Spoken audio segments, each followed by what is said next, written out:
Martin, you're here in the UK. I saw you in Switzerland, I think was the last time. Or was it Germany? I think it was at Germany for the automotive event, if I remember not sure. correctly. But anyway, great to see you here. What's important from your perspective about visiting your territories like this country? Well, I'm on a business trip to the UK at the moment, and we took the occasion to come here. I think talking about an event like this, it's very important for us as a solution provider to work together with partners, and Seco is hopefully going to be one of them, because we realize we need to have an integrated solution and we cannot do everything on our own. So it's a good mix, I would say, between having an event like this, meeting the people that we need in order to provide this solution, and also do this over in the UK. Because it's probably not the first kind of country you're thinking about when you think about looking into the future, to be honest. Yeah. Well, it's interesting that you say that, because obviously I guess you travel around the globe, and with the Starrag Group now being involved, and you can see on the range of products that you do, from heavy industries, the automotive, aerospace, medical. What's doing well for the company at the moment? Which areas of industry are performing best? Well, first of all, it was a positive surprise during the travel I did this week, because I can feel there is a kind of revival in the UK.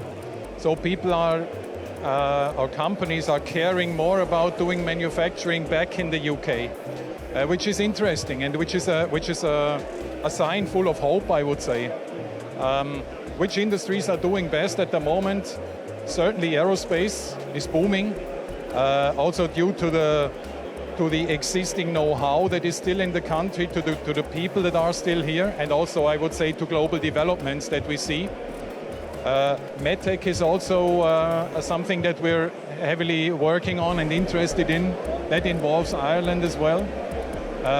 It's more, of course, on the sophisticated side of products that we see here.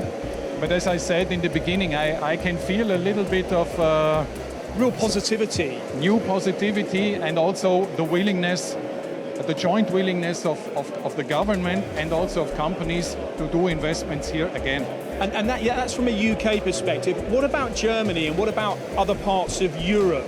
How's that coming into 2026? Because everybody knows that last year and the year before, companies were significantly down on order intake. Is that changing? It really depends on the industry we're talking about. So looking at mainland Europe, the general industry is still at a low level, I would say. We see some kinds of some signs of revival, but I think it's not widespread, and it will not be an upswing. On the other hand, you see industries like, again, aerospace, defense. Renewables? Renewables. Well, renewables is very dependent on China, and China has been over-investing over the last few years. It's something we don't know in Europe, so they're over-invested in renewables.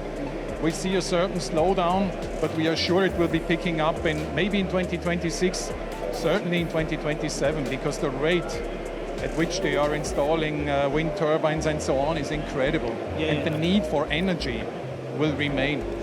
In your position, I've been to a lot of the plants for Starrag, where you do the big VTLs. I've been to see the Heckert and all of these ranges. How do you keep up with the pace of development? Because you do everything from large parts right the way down to what we've seen here.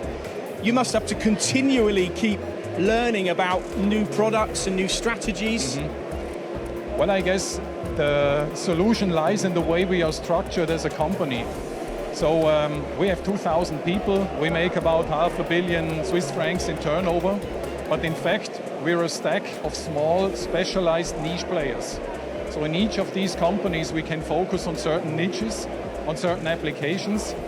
And that's why we can keep track with all the different developments that there are in the different industries. And you have your tech days, your aerospace tech days coming up in June this year, right. Rorschach, right. Which is a really impressive place to visit. Yeah. What exciting things will we see there this year? With aerospace kind of on the up. Well, hopefully a lot of customers and hopefully a lot of interested people. We have some interesting technology that follows a little bit also the change in material technology that's taking place at the moment in the aerospace industry. So due to the fact that more and more carbon fiber is used, especially in commercial airplanes, titanium has an upswing as opposed to aluminium. Aluminium will remain 80% of the market still, but we have been heavily investing in new developments in titanium machining, and we want to show this to a broader audience as well this year in June. We were also able to land a few good orders for these titanium machines. And apart from that, we just like an event here, we try to bring all the experts together and show the customers our capabilities as a solution provider. Talk about new strategies, high performance machining. I'm excited to be there in June as well, so it's probably the next time I'll see you. Martin, I'm going to let you go because I know you've got a lot of things to do here today at SECO's event. Thank you very much for your time. Enjoy the rest of your time in England. Thank you very much. Looking forward to seeing you. Thank you.